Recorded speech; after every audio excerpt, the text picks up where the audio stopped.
Hola, soy Hanna Fernández, divulgadora especializada en bienestar y descanso y autora del libro Aprende a descansar.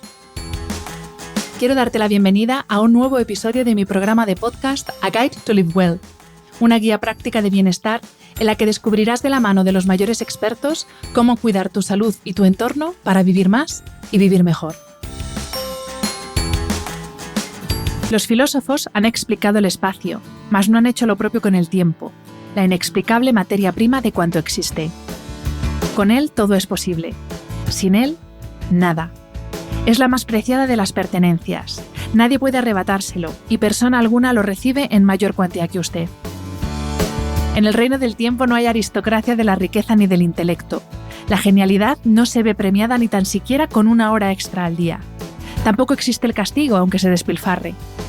Además, no puede usarlo de antemano, imposible endeudarse. Tan solo puede malograr el momento presente. No le queda a usted más remedio que vivir con 24 horas al día. Con ellas debe procurarse salud, placer, dinero, contento, respeto y el cultivo de su alma inmortal. Su correcto y óptimo aprovechamiento es asunto de máxima urgencia. Arnold Bennett fue un prolífico escritor británico de novela y ensayo a quien le he tomado prestado el fragmento que acabas de escuchar. Pertenece a su obra Cómo vivir con 24 horas al día. Y si no fuera porque el libro se publicó en 1908, perfectamente podríamos pensar que es parte de uno de los cientos de miles de artículos y libros que se publican a diario sobre la famosa trampa de la productividad y esa necesidad del ser humano moderno de hacer cosas, muchas cosas, aunque no tenga claro para qué las hace. Para ser productivo, la solución no consiste en hacer que tu día tenga más horas. Es imposible. Pero incluso si eso fuera posible y lo consiguieras, lo único que harías sería llenar tu tiempo con más cosas que hacer y seguir viviendo sin disfrutar de casi nada de lo que haces. Porque tu objetivo ha dejado de ser vivir y ha pasado a ser hacer. Lo que haces con tu tiempo es lo que haces con tu vida misma. Tu tiempo es tu vida y a lo único a lo que podemos aspirar es a emplearlo y aprovecharlo mejor. Se dice que nadie tiene suficiente tiempo. Sin embargo, todo el mundo tiene todo el tiempo que hay. Y para hablar de cómo gestionar, aprovechar y disfrutar nuestro tiempo, cuento hoy en el podcast con Fabián González, escritor, profesor, podcaster, conferenciante, mentor de expertos y emprendedores y autor del libro La Agenda de Cuarta Generación. My dad works in B2B marketing. He came by my school for career day and said he was a big ROAS man. Then he told everyone how much he loved calculating his return on ad spend. My friends still laugh at me to this day. Not everyone gets B2B, but with LinkedIn, you'll be able to reach people who do. Get a $100 credit on your next ad campaign. Go to linkedin.com/campaign to claim your credit. That's linkedin.com/campaign. Terms and conditions apply. LinkedIn, the place to be, to be.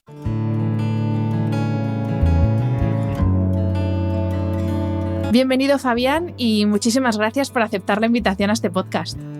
Hanna, encantado de estar aquí. Gracias a ti por la invitación. Pues voy a comenzar esta entrevista diciéndote una cosa que dices tú en tu web para que me expliques. Porque dices en tu web que no estás de acuerdo con la frase que dice absolutamente todo el mundo, que es no tengo tiempo. Yo creo que es la frase más dicha de la historia. Sí. Y sin embargo tú propones decir en su lugar no es mi prioridad ahora mismo. Y tú consideras que es lo más honesto. Y yo, la verdad es que pensándolo bien, también creo que es lo más honesto. Entonces, la primera pregunta es, ¿qué tiene que ver el tiempo con las prioridades? Muy bien. Pues sí, efectivamente, la frase no tengo tiempo al final es curiosa porque todo el mundo tiene todo el tiempo que hay. O sea, nadie tiene más de 24 horas ni nadie tiene menos. Todos tenemos lo que hay. Y el no tener tiempo, básicamente lo que dice es que para ciertas cosas nosotros no tenemos esa atención o ese cuidado que deberíamos tener como nos gustaría. Y eso denota cuáles son aquellas prioridades o aquellas cosas en las que no estamos poniendo nuestro foco. Entonces, el no tengo tiempo es una forma de decir no tengo atención en esto que considero importante o no, pero no tengo atención en ese momento. Por lo tanto, las prioridades son una forma de sacar aquellas cosas en las que tenemos que poner nuestra atención y para aquello, para lo que tenemos nuestro tiempo, porque si el tiempo no es para eso, entonces ¿para qué es? Entonces, decir no tengo tiempo es decir mejor, oye, ser más honesto y partir de una base mucho más ecuánime y decir, oye, en realidad en ese momento no es mi prioridad.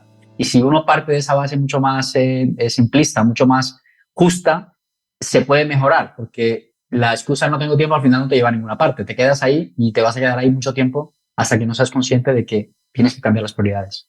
Es quizá como la frase políticamente correcta, ¿no? Porque, claro, decirle a una persona, pues mira, ahora mismo no es una prioridad escuchar tu problema, porque yo tengo un problema mucho más gordo, ¿no? Sí. A veces es como la opción políticamente correcta. Es verdad, es socialmente aceptable, pero es verdad que a veces yo creo que, mira, a mí me pasaba también yo tengo un podcast y mucha gente a veces me contacta para poder entrevistarle. Y yo mi forma de responder no es que no tengo tiempo de decir, oye, mira, en ese momento tengo una serie que está centrada en ese tema y no está centrada en ese tema, por lo tanto, no es, digamos, un tema para el podcast en ese momento. Yo creo que la gente, si uno es honesto desde el principio, lo entiende y dice, bueno, es verdad. O sea, es mejor que me diga eso a que me está dando largas o a que nunca me responda, como suele a veces pasar también.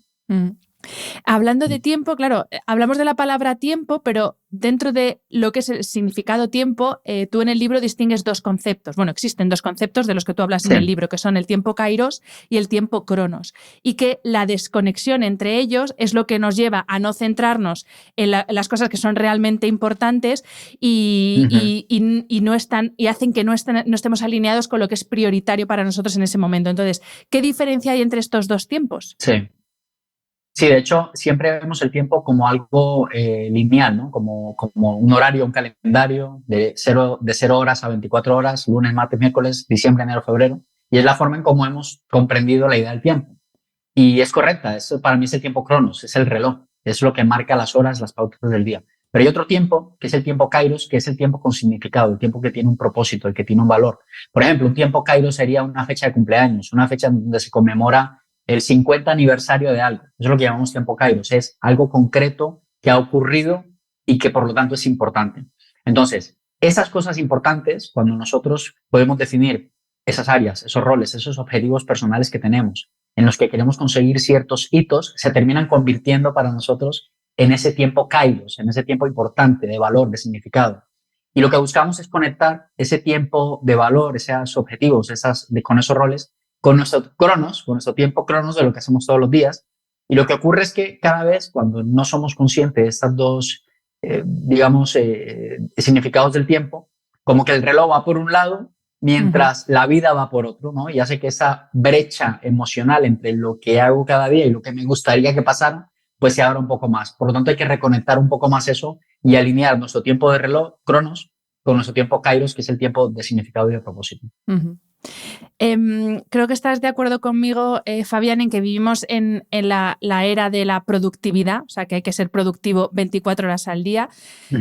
que se nos ha vendido la moto de que podemos ser productivos 24 horas al día, y encima esos que nos han vendido esta moto a continuación vienen y nos intentan vender un sinfín de herramientas, aplicaciones, todo tipo de instrumentos digitales y analógicos para gestionar nuestro tiempo, incluso cursos para aprender a usar todas esas herramientas, que es como ya la cuadratura del círculo, vendiéndonos esa idea de que si usamos todo eso vamos a ser mucho más productivos. Y estoy hablando, y no tengo problema en dar nombres, de Google Calendar, Evernote, Asana, Canva, Post-it, en fin, miles de cosas, miles de estrategias, todo. Estrategias de planificación, o sea, absolutamente todo. Que ojo, no lo critico, ¿eh? Yo uso algunas de ellas, pero a lo que voy es, para ser productivo realmente es necesario utilizar y depender tantísimo de todas estas herramientas. Pues la respuesta corta es no, no es necesario. Lo que pasa es que facilita el trabajo. A ver, ¿cómo lo digo? Yo siempre veo el ejemplo de la persona que tiene 30 kilos de más y quiere perder ese peso. Todos sabemos básicamente lo que hay que hacer, es comer menos y hacer ejercicio. Es como que no hay nada más sencillo y más fácil, pero tan difícil de llevarlo a cabo. Entonces tenemos aplicaciones que cuentan calorías, entonces tenemos menús, dietas ketos, tenemos elípticas, tenemos máquinas caminadoras, tenemos un montón de herramientas. ¿Todo eso sirve? Por supuesto que sirve. El tema es que si yo no tengo de antemano un marco mental que me explique el por qué primero quiero perder peso, el por qué quiero estar en forma, lo que eso significa para mí, y tener todo esto amueblado en mi cabeza, las herramientas no van a servir para nada. Es cuando vemos que esa elíptica se termina convirtiendo en algo para colgar la toalla.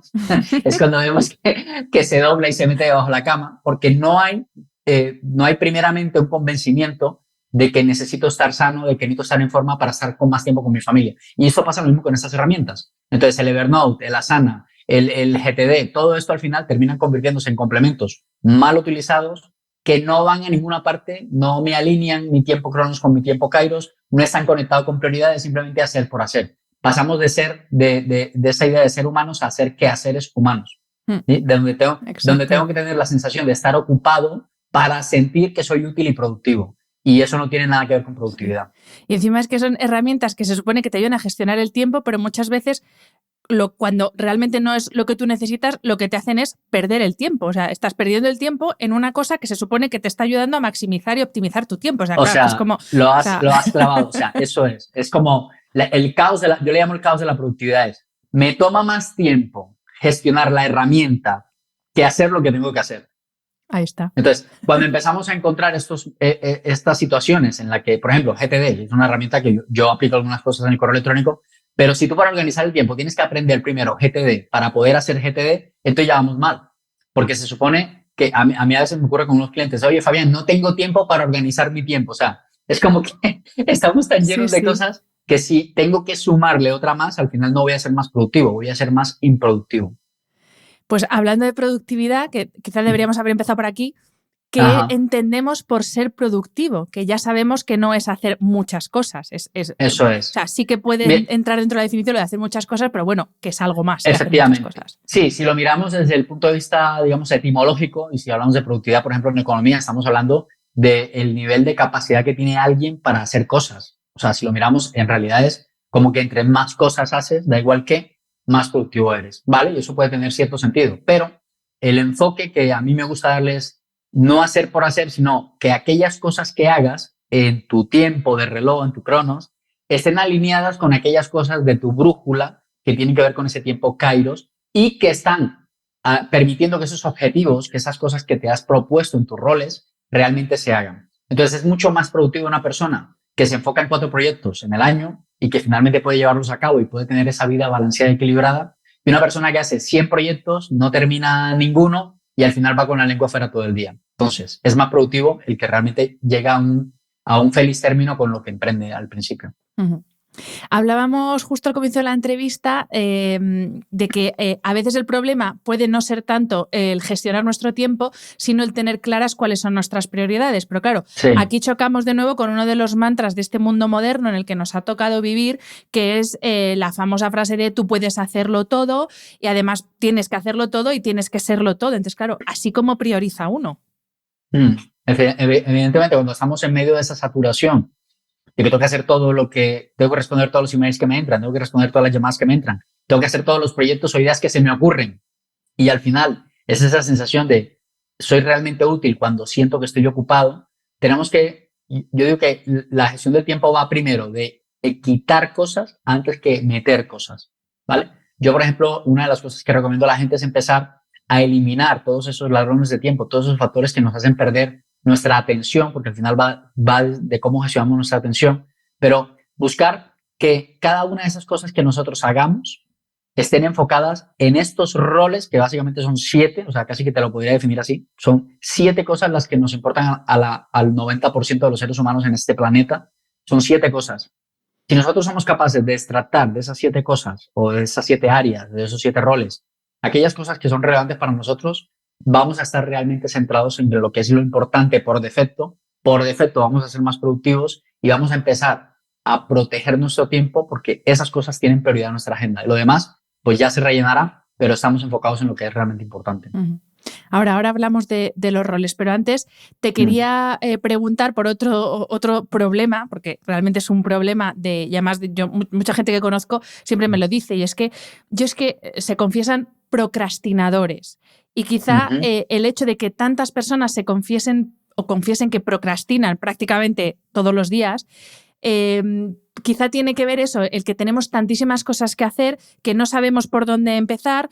Encima, si no somos muy disciplinados, todavía nos cuesta más y nos dejamos llevar por aquello que nos apetece más frente a aquello que tenemos que hacer, porque todos tenemos deberes. Entonces, claro, el momento procrastinación es complicado también a la hora de, pues eso, a la hora de gestionar nuestro tiempo, porque lo que le pasa a mucha gente, que se le pasan las horas, se le pasan los días y no hacen nada, no hace lo que tiene que hacer. Así es. Así es. Mira, que es curioso porque hay gente que es muy disciplinada procrastinando. O sea, que por paradójico que suene. Es curioso porque al final la procrastinación no significa que la gente no haga cosas, significa que cambia de interés, sabe que aquello que tiene que hacer no lo hace, en lugar hace una cosa que regenere más satisfacción, más placer. Entonces, la procrastinación no es inacción, es simplemente hacer otra cosa que me produzca más placer.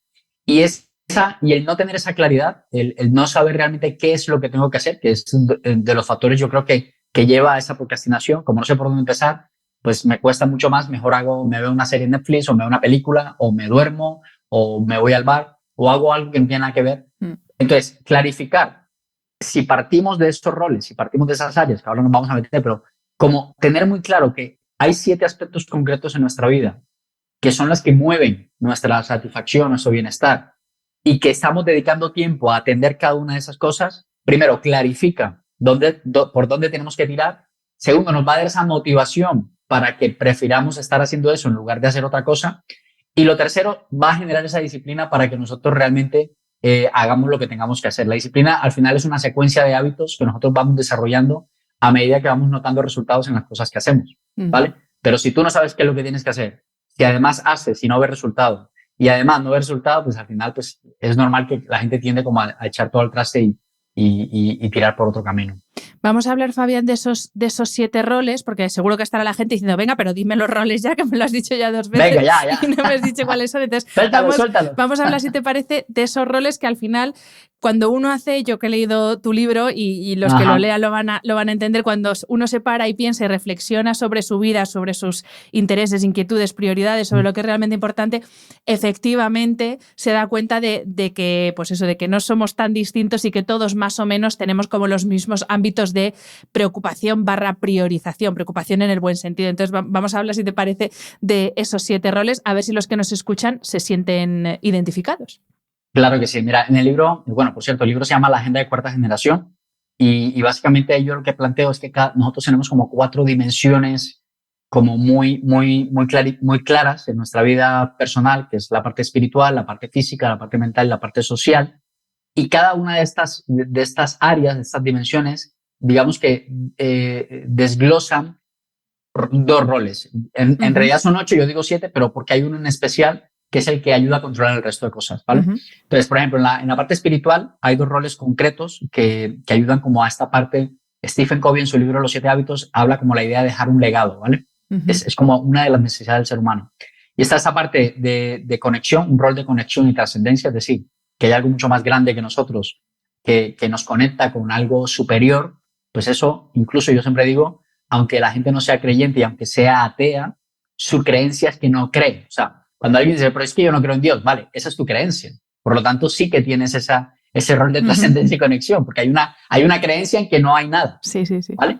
Luego está esta parte de desarrollo y crecimiento personal, que es la parte que tiene que ver más con la forma en cómo yo me voy forjando un propósito, un llamado, digamos, por el cual estoy acá. Y esos 2, digamos que se constituyen dentro de esa dimensión. Luego está la parte mental, que tiene que ver más con la parte profesional, laboral, de negocios. Eso es un rol muy importante. Diría que el 70% de nuestro tiempo se va ahí, haciendo esta parte. Y ahí es donde meto este otro rol que Covey le llama el hábito de afilar la sierra, ¿no? Es un rol de gestión, control y seguimiento. Es en el que yo hago que los demás roles estén siendo revisados y no se me pierdan. Luego, en la parte física tenemos el cuidado personal y la salud. Eso es otro rol muy importante. Bueno, es básicamente el horno y todo esto, pues evidentemente sí que sabes muchísimo más que yo por el tema del cuidado del sueño, pero es un rol muy importante porque para mí es como la base para que lo demás funcione bien. Y hay un rol que damos, mucha gente a veces como que ni lo entiende como un rol, pero es esa parte de recreación y ocio, o sea, ese tiempo de sano esparcimiento, de diversión, de pasar tiempo con la gente que quieres. Eso es muy importante en nuestra agenda. Y por último está la parte social, que comprende 2 roles, que es el rol de pareja y familia. Hay personas que lo tienen separado, pareja por un lado, familia por otro. Yo suelo ponerlo lo mismo, pareja y familia, y el rol de relaciones y amistades. Si nosotros ponemos el foco en estas 8 cosas, estos 8 roles, pues yo te podría decir que una persona, si cada semana se preocupa por dedicar atención y tiempo a esto, prácticamente podríamos decir que esa persona vive una vida balanceada y equilibrada. Uh-huh. Bueno, de hecho hay un ejercicio muy común en libros y en cursos de desarrollo personal que creo que es la rueda de la vida, creo que se llama así, que es un círculo, ¿no? El que está dividido en 8 partes y es un poco prestar atención y ver si le dedicamos más o menos la misma cantidad y calidad de tiempo, ojo, que no es solo la cantidad, sino también la calidad del tiempo que le dedicamos a esos distintos roles que al final pues, son como las 8 facetas principales de todo ser humano, ¿no? Y la verdad es que es muy, muy útil porque todos yo creo que en algún momento de la vida, pues porque es inevitable, porque hay momentos que tienes más trabajo o hay momentos que tienes algún problema, alguna preocupación en la familia y te centras mucho más en un área que en otro, pero bueno, al final la salud está en ese equilibrio, ¿no? Entre todas esas áreas. Así es. La rueda de la vida, de hecho, es una herramienta, yo creo que los coaches, formadores, mentores, es como una herramienta básica y creo que cualquier persona que quiera realmente saber o hacer una auditoría de cómo está en su vida en general, es una buena herramienta para darse cuenta de ello. Uh-huh. Antes, Fabián, has mencionado así muy por encima, pero quiero que nos metamos ahora a fondo, los cronófagos, o sea, esas, como tú dices en el libro, actitudes, objetos y personas que se comen nuestro tiempo literalmente, que consumen nuestro tiempo y que limitan, por tanto, nuestra productividad. Entonces, si te parece, háblanos de esos 3 bloques de cronófagos de los que tú hablas en el libro. Efectivamente, pues mira, los cronófagos, yo digamos que le puse este nombre, en realidad son ladrones del tiempo, son aquellas cosas que minan nuestra productividad, que atentan contra nuestra eficiencia y efectividad de nuestra agenda y que tenemos que empezar a quitar de estas cosas que te decía al principio, antes que meter, quitar. ¿Y qué quitar? Este tipo de cosas que básicamente se resumen en actitudes, en objetos físicos y en personas. Desafortunadamente fue lo que más duro me costó decirlo en el libro, pero es que es verdad, hay personas que lastran nuestra productividad. Y dentro de esas actitudes, por ejemplo, hay una básica que es común en todos y que todos la tenemos y que todos en algún momento la hemos sufrido y la seguiremos sufriendo, que tiene que ver con nuestra pereza física y mental, de cosas que tenemos que hacer que nos da pereza, porque o tenemos sueño o porque es tan engorroso y tan difícil que no encontramos la forma de ponernos, pero eso, por ejemplo, es un ladrón del tiempo que está ahí acechando constantemente. Parálisis por análisis, por ejemplo, es una forma Fabián, soy yo. Sí. Esa frase me define. Te lo sobre prometo. todo, mira, esa frase, yo creo que sobre todo en las personas que son muy perfeccionistas, ahí está, que quieren hacer las cosas con un nivel de excelencia, que por otra parte a mí no me parece mal. El problema es cuando eso lleva a la inacción. Entonces, ahí sí se considera parálisis porque yo entiendo que cada proyecto, si queremos sacarlo bien, yo, por ejemplo, y de hecho lo digo aquí en el podcast, me encantó la forma en cómo enfocaste las preguntas y todo lo que tiene que ver con la estructura, lo vi y dije, wow, o sea, nunca me han hecho una entrevista tan currada, o sea, como qué bien, o sea, te felicito, ¿verdad? Porque digo, se nota, o sea, ya más o menos esto me dice quién está detrás del micrófono, porque puede ser, pero, y tú imagínate que te hubieras quedado con esta idea 3 semanas y hasta que no la tuviera 4, un mes, y al final no hubiéramos podido hacer la entrevista, ¿sí? Entonces, esta parálisis por análisis, cuando genera inacción, cuando hace que las cosas no pasen, es cuando tiene un problema. Y a veces ese perfeccionismo, en realidad lo que puede traducirse es un miedo de fracasar o de que las cosas no salgan como nosotros esperamos. Entonces, exacto, tal cual. A veces ese perfeccionismo se disfraza, en realidad lo que hay es un miedo oculto de decir, no quiero salir porque donde salga esto mal, imagínate. Por lo tanto, la forma yo ahí en el libro planteo como algunas cosas que se pueden hacer para ir destrozando cada uno de estos ladrones del tiempo, y el parálisis por análisis es como, venga, mejor hecho que perfecto, probemos, siempre en modo de pruebas, y ahí vamos aprendiendo. Para mí la perfección se ve más en la acción de mejorar que en el quedarse quieto, ¿vale? Entonces, en realidad se es perfeccionista cuando se está mejorando en la acción cada cosa que se hace. ¿Sabes? Perdona que te corte, Fabián, pero es que esto lo he contado en algún otro episodio, pero te lo voy a contar porque te va a hacer gracia. ¿Tú sabes cómo me ayudó a mí mi psicóloga Marta Redondo a trabajar este problema que tengo yo de la parálisis por análisis? Pues cuéntame. Hice un máster hace un par de años y me obligó, porque los exámenes eran tipo test y podías repetirlo las veces que quisieras hasta sacar el 10. Pues me obligó a no repetir ni un solo examen, sacara la nota que sacara, y me tuve que aguantar con algún que otro 5 que saqué, y yo me acuerdo que es que eso le decía, Marta, es que no puedo resistir no repetirlo hasta tener el 10. Pero fue una forma, la verdad, que es súper útil. Una terapia de aceptación. Sí, y ahora que sigo estudiando, soy capaz de dejar un examen con un 5 y que no me persiga el 5 en la quedarte cabeza tranquilo. 2 semanas. Qué bueno, qué bueno. Pues sí, al final, yo digo, mira, al final, lo que habla son los resultados. Si nosotros vemos que hay cosas que nos paralizan, y yo conozco en el ámbito, por ejemplo, del mundo de los emprendedores, que tienen una muy buena idea y que finalmente no se ponen porque no tienen un plan de acción, no sacan el tiempo para realizarlo porque necesitan otra vez investigar más información, o el que escribe un libro, por ejemplo, esto ocurre mucho también, el libro ahí 2 años en el cajón, nada que sale, y al final a veces los libros se quedan sin ver la luz de pública porque la persona que está detrás tiene miedo a esto, a que se exponga y a que la gente pues al final critique o alabe su trabajo, y eso lo hace la parálisis por análisis. Pero fíjate, eso son actitudes. Cuando vemos cosas como que tienen que ver con objetos, y un objeto muy, muy claro es el móvil, es el celular, es esto que puede ser una palanca de desarrollo impresionante, puede convertirse al mismo tiempo en una palanca de no atención, de distracción constante, e incluso se puede convertir en un peligro dependiendo de la situación en la que estés. Yo tengo ahí en el libro, propongo a la gente un test de adicción a la tecnología, simplemente para analizar hasta qué punto dependen, digamos, del uso de estos aparatos, y hay varias preguntas. Al final es una idea simplemente de ponerte en situación para que veas qué puedes hacer si realmente te encuentras muy adicto a la tecnología. Adicto quiere decir, pues, empezar a tener hábitos, por ejemplo, con el teléfono, la gente que constantemente está refrescando a ver qué cosa nueva hay, la gente que está en serio y de repente una notificación y eso le distrae. Todo este tipo de cosas, al final, la productividad, Hannah, en el fondo, es el cuidado de nuestra atención. Y si nuestra atención está siendo permanentemente distraída, consumida por otro tipo de cosas, pues al final hay muchos estudios que dicen que las personas cuando dejan de hacer un trabajo y lo vuelven a retomar, pasan entre 8 y 15 minutos para estar en ese flujo en el que la persona estaba antes de ser distraída. Entonces tú imagínate constantemente el estar otra vez, a ver en qué iba, en cómo estaba. Entonces, ese tipo de cosas que pueden convertirse en una palanca de crecimiento y productividad muy importante, al mismo tiempo pueden consumir tu atención y por lo tanto tu productividad. A propósito del test, una de las cosas porque yo lo hice cuando leí el libro, y fíjate que yo controlo bastante el tiempo que dedico a la tecnología, a pesar de que trabajo con ella, pero una de las cosas que más me hizo decir, Hannah, cuidado, que lo mismo tienes más adicción de lo que tú piensas, es una de las preguntas que tú pones es, cuando entras a un sitio o empieza un espectáculo o estás en algún sitio nuevo, lo primero que piensas es, ¿cómo vas a hacer la foto, el vídeo para subirlo? Y digo, madre mía, es que yo, es que aunque vaya al bar del pueblo a tomar un café, se me pasa por la cabeza hacer una foto del café en el bar del pueblo. Que dices, que esto no tiene ninguna relevancia, por el amor de Dios.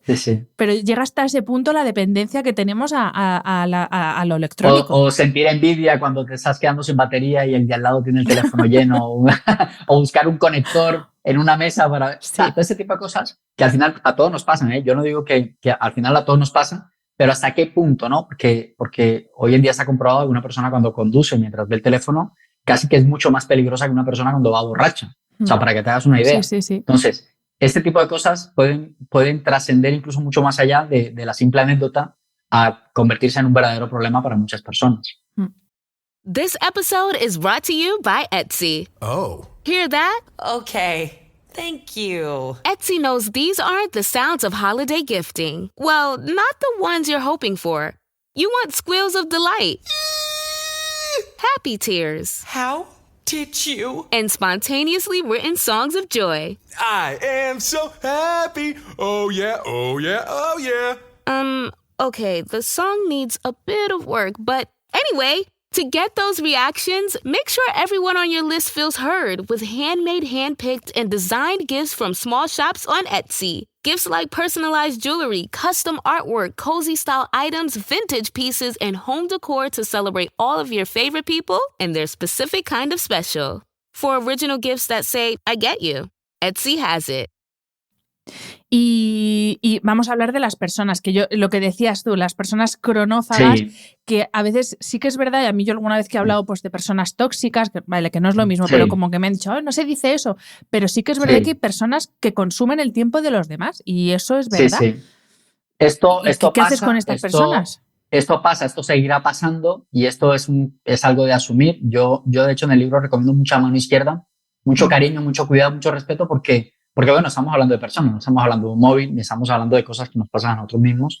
Y suele pasar que la gente a veces, bueno, la gente cuando no tiene una percepción del tiempo o cuidado del tiempo como la puedes tener tú, pues al final no se da cuenta de esto y pues te hace una llamada a una hora en la que de pronto no puedes atenderle o te gasta más tiempo o te la encuentras por la calle y de repente empieza y se forma una conversación. O sea, hay un montón de momentos específicos en lo que las personas nos cuentan su vida. Por ejemplo, imagino a ti que, bueno, que trabajamos con personas, que damos servicios, pues a veces la gente nos cuenta su vida y un montón de cosas que a veces uno preferiría no saber o que no van a ningún punto, sí, o que ni siquiera son clientes. A mí me pasaba mucho, por ejemplo, con la firma de libros, cuando hacía una presentación y tal, la gente me contaba sus historias y tenía gente que atender, que estaban interesadas en algún tipo de servicio y tal, y yo empecé a entender que si no limitaba mi atención y mi tiempo a ese tipo de personas, pues al final estaba perdiendo oportunidades por otro lado, pero tampoco le estaba haciendo un favor porque esa misma persona me la volvía a encontrar contándome la misma historia.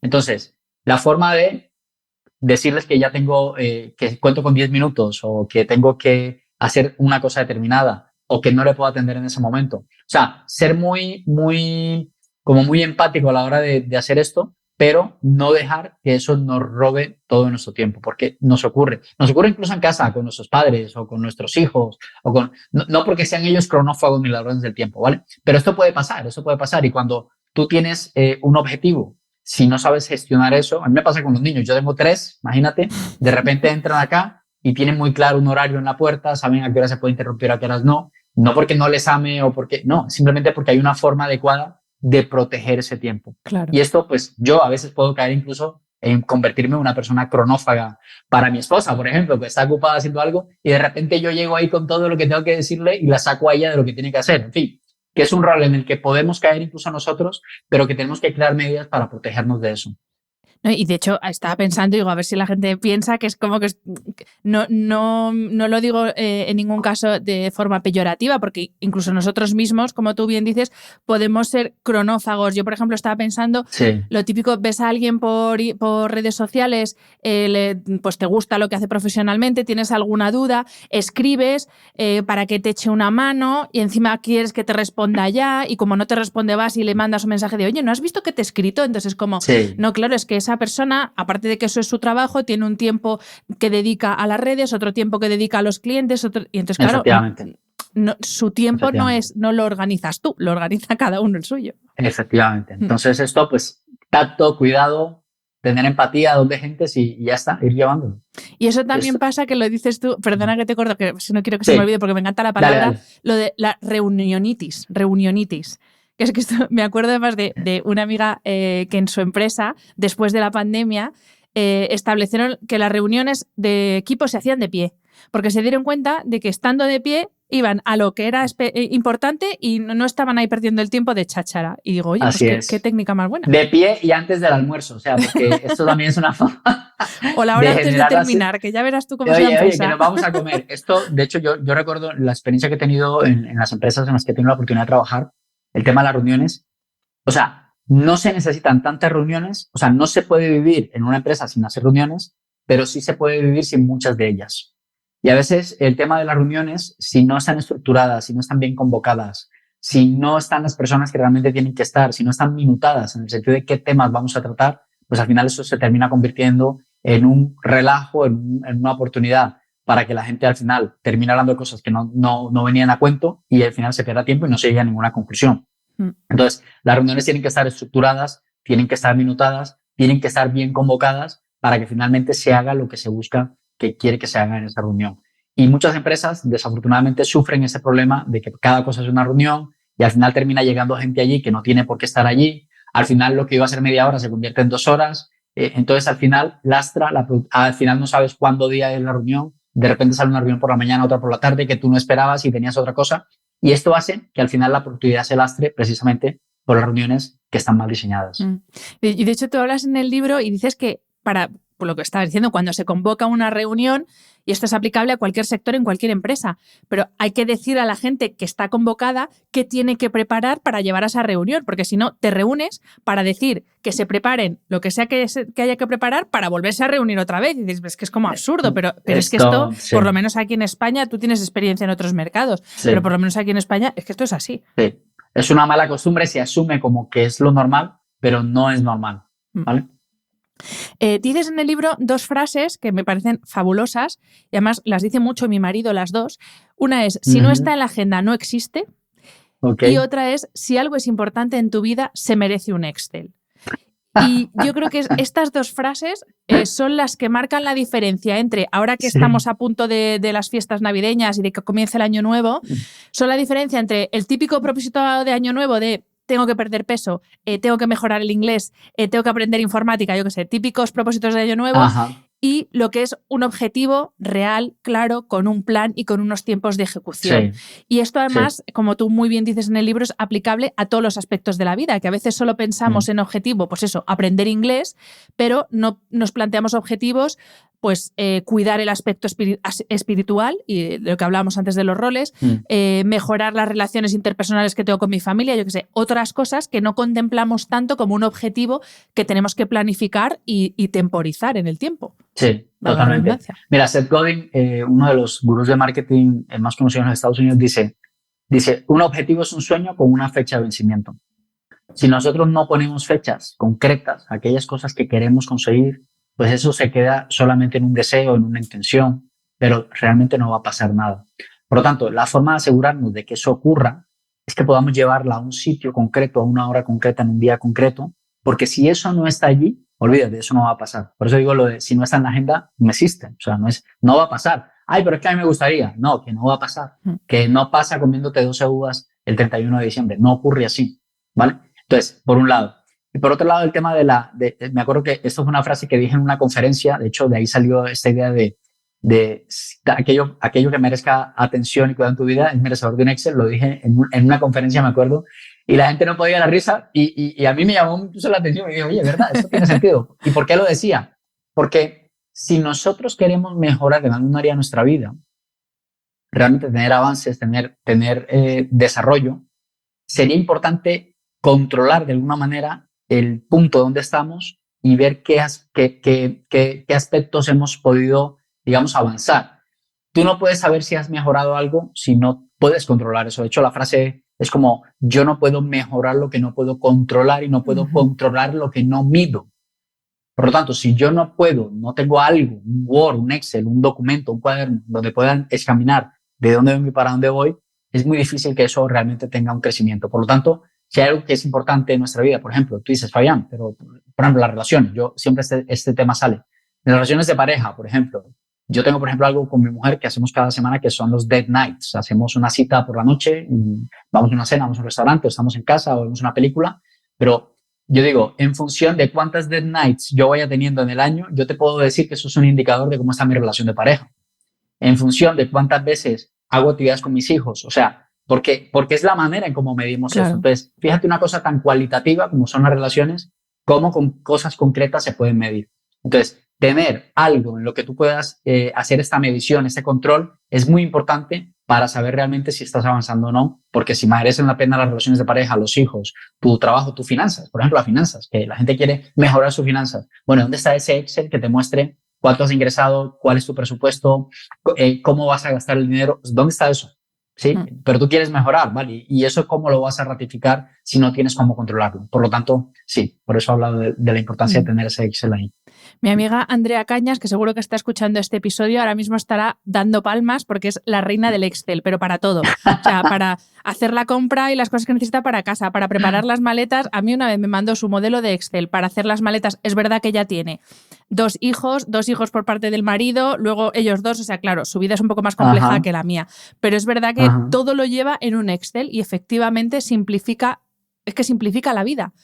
Y luego, aparte de eso, hay cosas que luego tú puedes medir, porque hablabas de esas date night que tienes con tu pareja. Claro, tú la perspectiva que tienes del tiempo, lo mismo es que dedicas muchísimo tiempo exclusivo a tu pareja, pero luego cuando ves el Excel dices, madre mía, si este año solo hemos tenido 4 date nights en los últimos 8 meses, yo qué sé. Entonces, efectivamente, yo no soy muy pro Excel, te diré la verdad, pero que sí que es verdad que con el tiempo me voy dando cuenta de que, pues eso, lo que no está en un Excel no lo puedo medir y por tanto, si no lo puedo medir, nunca lo voy a poder mejorar, claramente. Sí, digamos que el Excel es el símbolo, en esta conversación, digamos, el símbolo de saber que tengo algo tangible, para poder medir lo que estoy haciendo es el Excel, pero bueno, puede ser cualquier otra cosa, sí, ¿no? efectivamente.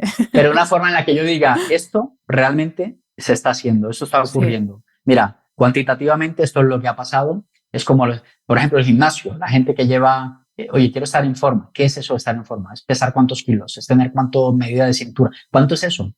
Sí, porque si yo soy capaz de ponerlo en algún lado y tener ese control en el que quiero ver realmente ese cambio, pues tiene que estar controlado en alguna parte. Sí. Y esto yo creo que a muchas personas les da pereza, les parece robótico, les parece rutinario, pero al final yo digo, ¿qué prefieres? ¿Eso o el caos de ver que pasan los días, la vida y no has podido conseguir lo que te has propuesto, de que las relaciones están rotas, de que tus hijos no te conocen en casa, de que el proyecto no avanza, de que sigues quebrado y no facturas lo suficiente? O sea, ¿eso es lo que prefieres a cambio de crear esos rieles y esa estructura? Exacto, y eso, llámalo Excel, llámalo nota en el iPhone, llámalo diario, llámalo como quieras, pero efectivamente una herramienta.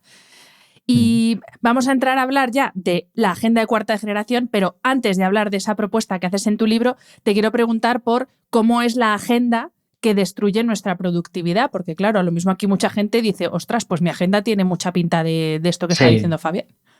Pues mira, hay una primera, Hanna, que es el tema de que no llevo agenda. O sea, hay mucha gente que sencillamente su agenda es no llevar agenda. Y eso, o sea, su agenda es llevar notas mentales y a medida que va pasando el día acordándose de lo que tiene que hacer. Y eso no solamente mata la productividad, sino que mata hasta tu salud mental, ¿vale? Sí, totalmente. Porque llevar las cosas en la cabeza no es una forma apropiada de llevar a cabo, de gestionar tu vida misma, ¿vale? Entonces, no, Fabián, no tengo buena memoria, a mí tal. Mira, esa persona constantemente va a tener que recordar cosas que tenía pendiente, tener la sensación de que tiene mucho más de lo que realmente es, porque claro, si tienes 10 cosas en tu cabeza, cuando podrían estar soportadas en un papel, tu sensación va a ser de que tienes muchas cosas que hacer, cuando en el fondo de pronto no están así. Entonces, esa es una agenda que mata la productividad. No te ayuda a avanzar, no te ayuda a gestionar. Pero hay otra agenda que es la agenda rigurosa, apretada, que tus tiempos ya no se miden por medias horas ni por una hora, sino por 15 minutos, 18 minutos, 13 minutos, en 14 minutos tengo que hacer esto. O sea, ese tipo de gestionar la agenda también es una agenda súper, es como que volvemos a lo de tengo que hacer muchas cosas para sentirme útil y productivo, cuando en realidad si quitara el 80% de las cosas que estoy haciendo, mi vida seguiría siendo exactamente la misma. Entonces, esos son como los dos extremos de posibles, el que no lleva nada y lo lleva todo en la cabeza, o el que lo lleva todo al milímetro por el hecho de hacer y de hacer. Entonces, ahí yo creo que si buscamos un punto medio de ese equilibrio en el que sí tenemos una estructura donde ponemos aquellas cosas que son importantes, les damos la atención, la dedicación, el tiempo que se requiere y están alineadas con aquellas cosas que son prioritarias en nuestra vida, pues vamos a tener mucho más balance y mucho más equilibrio. Decías que esta agenda que destruye la productividad, que es mala para la salud, y te diré que los dos casos que has descrito son dos de los principales enemigos del descanso y del sueño de calidad. Porque el tener muchísimas cosas en la cabeza y no tenerlas en otro sitio, lo que te hace es estar constantemente en tu cabeza recordando qué tienes que hacer para que no se te olvide. Y el caso opuesto, eso de tener tantísimas cosas que hacer, como generalmente ese tipo de agendas nunca se cumplen, te genera tal frustración de todo lo que tienes que hacer para el día siguiente que tampoco duermes porque estás pensando en todo lo que se te ha quedado pendiente. Entonces, efectivamente, esta mala gestión de la agenda y del tiempo afecta, por supuesto, a la salud mental y directamente a la calidad del sueño, directísimamente. Mira, buenísimo. Mira, otro concepto de tu libro que no quiero que se me olvide que mencionemos es el de auditar el uso que hacemos de nuestro tiempo. O sea, ¿cómo puedo saber yo que estoy haciendo un uso adecuado de mi tiempo? Sí. Pues mira, una de las primeras cosas que yo recomiendo, de hecho, aquí dejo como una plantilla en el libro, y es lo primero que hago con mis clientes cuando trabajo el tema de la mentoría para revisar su tema de productividad, es hacer una foto a su estado actual de productividad. No tiene que cambiar nada, simplemente seguir el mismo patrón. Normalmente busco que hagan una semana de lunes a domingo, una semana en la que sea cotidiana, no sea la semana en la que te vas de vacaciones o no sea la semana en la que tienes una experiencia. No, la semana cotidiana de que vas al trabajo, vuelves, lo normal. Y que la gente pueda registrar cada 30 minutos qué hace, ¿vale? Me levanto, me acuesto, almuerzo, como, voy, vengo, trabajo, me voy a una reunión, voy al colegio por los niños, bueno, todo lo que ocurre en tu día. Simplemente es hacer una descripción, no hay que hacer nada más, ¿vale?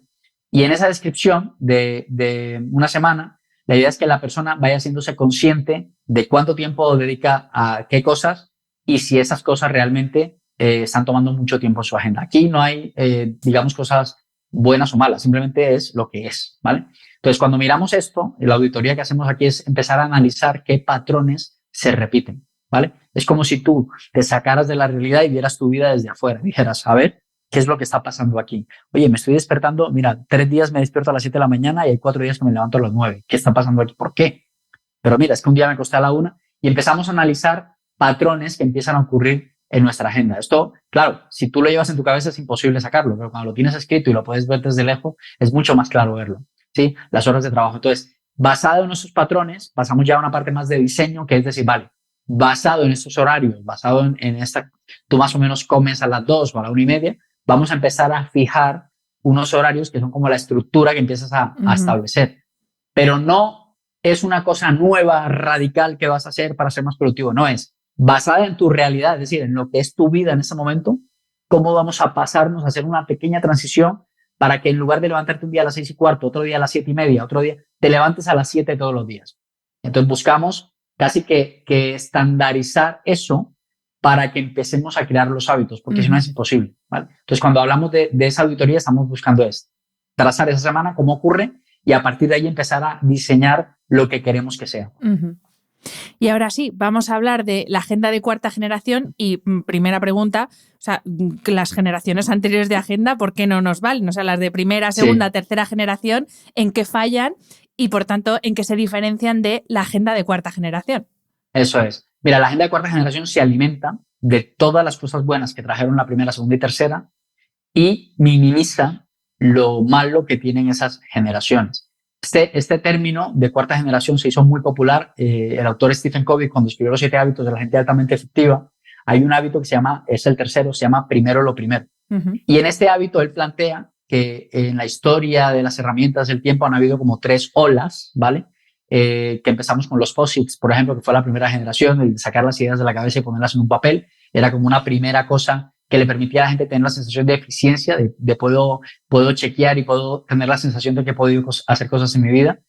Cuenta la leyenda que hay gente que todavía usa los POSITs para llevar su productividad personal, ¿sí? Y es muy útil. Yo, de hecho, uso listas en mi teléfono. Tengo listas para cosas concretas que necesito llevar. Entonces, no es que esté mal, es que hay cosas que son mejores y hay cosas que de pronto no son tan convenientes. ¿Por qué? Porque ese papel ahí puede con todo. Ahí se puede meter desde sacar el perro, ir a hacer la compra, tener la date night con tu pareja, hacer el proyecto. O sea, ese papel puede con todo. Y no necesariamente todo lo que escribes ahí se alinea con tu brújula, con tu kairos. Es simplemente cosas que tienes que hacer. Luego pasa la segunda generación, que son las agendas tradicionales estas del Corte Inglés, que conocemos, no sé, lunes, martes, miércoles, jueves, viernes, sábado, domingo, con horarios, con días, que incluso si te pones a mirar, tiene una visión muy laboral de la vida, porque arrancan a las 9 de la mañana y terminan a las 5 de la tarde. Y de hecho, el sábado y el domingo, si te miras, es una sola página que está partida por la mitad. Entonces, es una visión muy laboral de la vida, ¿no? Sí. De que mi vida va en función de mi trabajo y después de 5 no hay vida y antes de las 9 tampoco, ¿vale? Entonces, es como ampliar un poco más este paradigma del tiempo, que realmente son 24 horas y no solamente son 12 horas del día laborales. Entonces, ¿cuál es el problema? La ventaja que tenía es que ya podía agendar con una hora concreta la actividad, pero seguíamos sin saber si esa actividad realmente estaba alineada con mi tiempo kairos o con mi brújula. Era simplemente cosas por hacer. Y luego en la tercera generación ya nos vamos a una parte más tecnológica, al Google Calendars, nos vamos a los Evernotes, nos vamos a los Asana, nos vamos a todas estas herramientas que ayudan a gestionar mejor nuestro tiempo, pero que se quedan cortas a la hora de saber si eso se conecta con mi brújula o con mi reloj. Entonces, ¿cuál es la revolución que busca la agenda de cuarta generación? Es decir, vale, oye, todo esto está muy bien, el de listar, el de poner una hora concreta, el de adaptarme o complementarlo con una herramienta tecnológica, pero la pregunta que nos tenemos que hacer es, ¿eso está conectado con tus objetivos, de tus roles, de tu brújula o no? Porque si no está conectado, porque si lo que tiene que hacer el lunes a las 9 de la mañana no alimenta la consecución de algún objetivo, de algunos roles, entonces estás perdiendo el tiempo, no estás haciendo nada.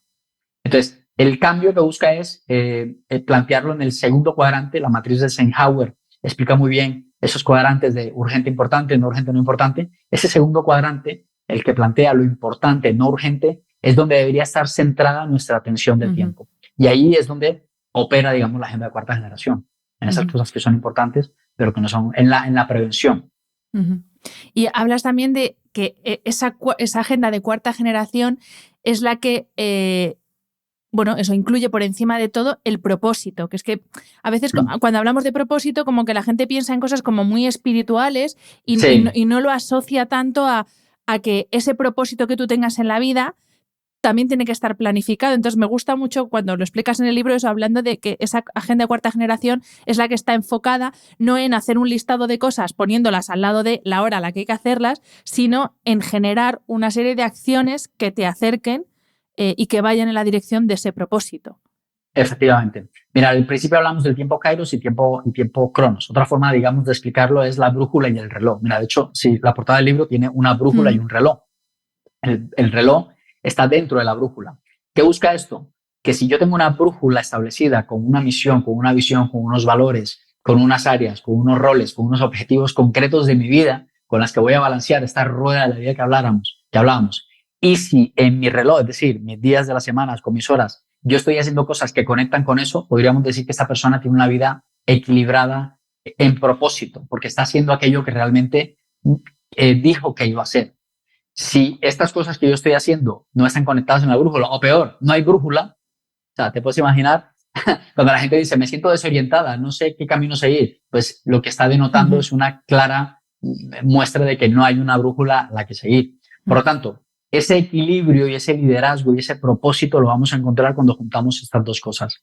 Que mi vida, mi tiempo, mis horas, todo lo que hago cada día está direccionado a aquellas cosas concretas que yo ya he determinado para mi vida, por las cuales voy a cumplir mi propósito, que básicamente son el dejar un legado, el vivir, el amar y el aprender. Básicamente, si lo pudiéramos resumir en esas cuatro, son como 4 necesidades en las que nos cumplimos como seres humanos nuestro propósito.